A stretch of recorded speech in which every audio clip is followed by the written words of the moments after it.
right now we're trekking across Interstate 80 here in Nebraska on our way home from our Colorado adventure.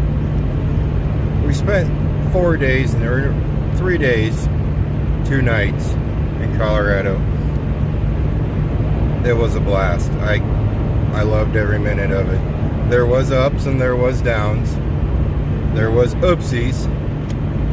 And the trip ended with one sick little kid. He's looking at me like, "Dad, why did you call me a little kid?" But we learned a lot of things, stuff that we need to do a little different, and stuff that we need to do a little better, or stuff that we just don't need to worry about anymore, and we don't need to bring. We spent those nights in my 2005 Ford Super Duty in a modified truck camper, I guess you could call it. A lot of people would call it a topper. That's what I call them. As for Bud, I'm thinking he may have come down with a little bit of altitude sickness, is what I'm thinking.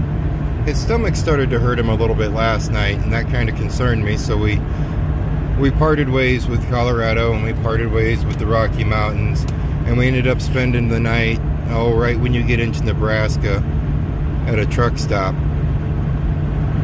But now I think his stomach is feeling okay, and I think it's all in your head now, right? In your nose and in your sinuses. Yeah. Arriving back home, and that means it's time to clean. The dually is a little dirty, and she is a little gross on the inside. You know, what you'd expect from 2 grown men living in it for 4 days. When I said altitude earlier, now back home in Iowa, we have a whopping 1,200 feet above sea level. It's as high as we are. We spent most of our trip out there around the Buena Vista, Colorado area.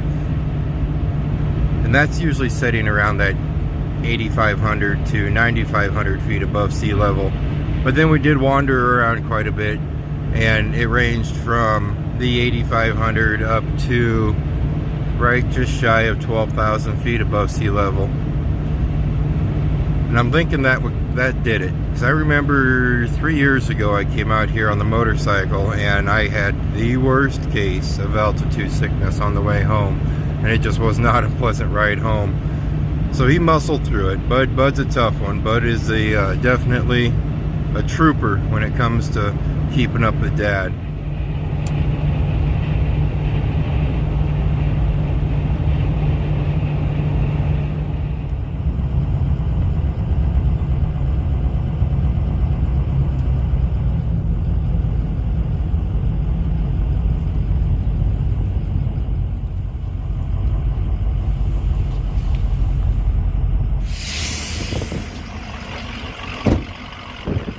Kid has the bladder the size of an elephant. I swear, every time I stop, he never has to stop.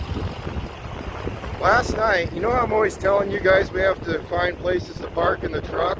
Last night, that proved very difficult to do, even in the pickup.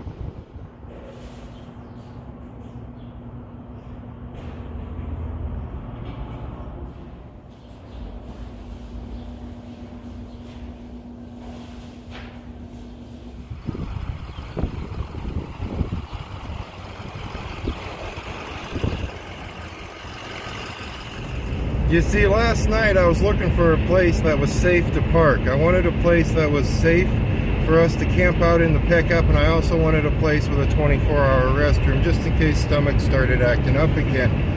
And it was kind of tough to find. We went through 2 rest areas and we went through 2 truck stops before we finally found a safe truck stop to park at last night. The rest areas were, let's just say I got kind of frustrated when I pulled into the rest areas. You know how like in Iowa, when you guys are watching my videos, our pull in, it'll say the RV camper site, and it's just a parallel parking spot, and you can still pull in there with a truck and leave plenty of room for everything else. Well, here in Nebraska, when you do that, you will pull in, and if you pull in on the car side, you will make it to where the cars can't even pull in. They can't park in their spot, and they can't back out of their spot. And at 2 of the rest areas, I found that. I mean, I had to, it was like we were in the Rocky Mountains trailing all over again. I had to have Bud sticking his head out the window, making sure the duals were going to clear a car that was parked in a spot versus a semi that was parked off to the left. So that was kind of unfortunate. Now, I understand trucks need a place to park too, don't get me wrong, but that was not the place to park. And then as for the truck stops, you know, we pulled into one truck stop and it was just flat out, it was a private truck stop is what I'm calling it. It was, you may pull in, you may give me your money for fuel, but you may not park here. No trucks, no cars, no one may park here. And then the other truck stop we pulled into, well, that's where we spent the night at. I was fortunate to find that. I really was.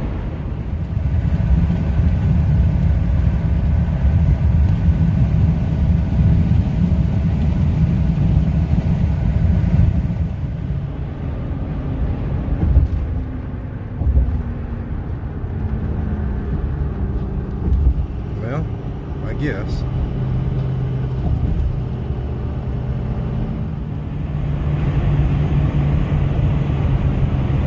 Well, that's not pleasant. How'd he do that?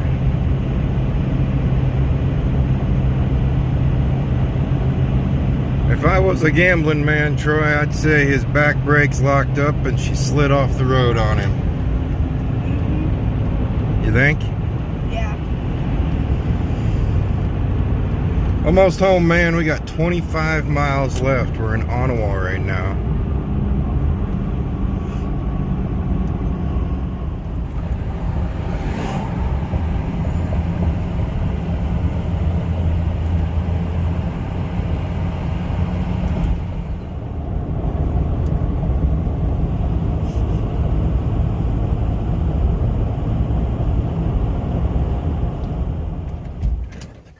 Hi, babies. Hi, Opie. Oh, you missed me. Oh, poor baby.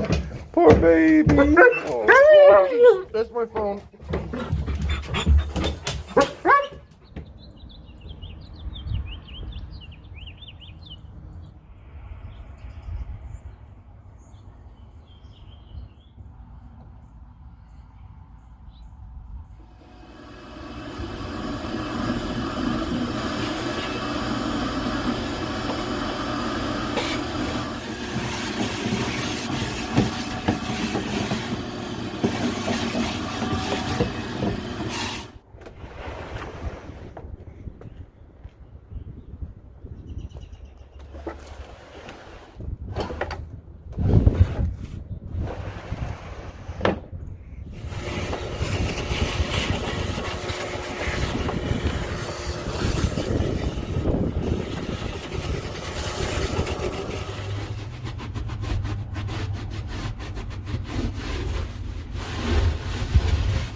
And just like that, another camping trip is in the books, guys.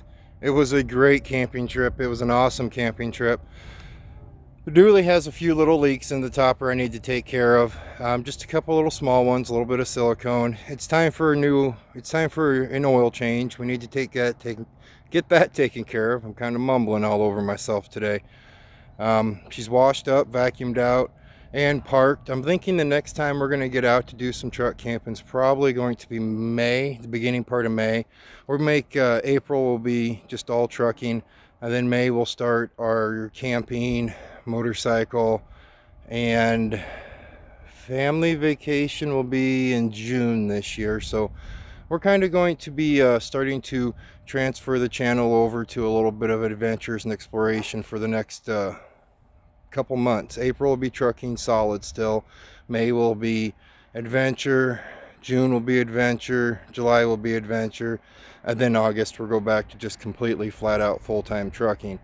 And it's going to be a little bit of both still, guys. We're not going all adventure. It's going to be trucking and adventure, but in those 3 months it'll be more adventure than it is trucking.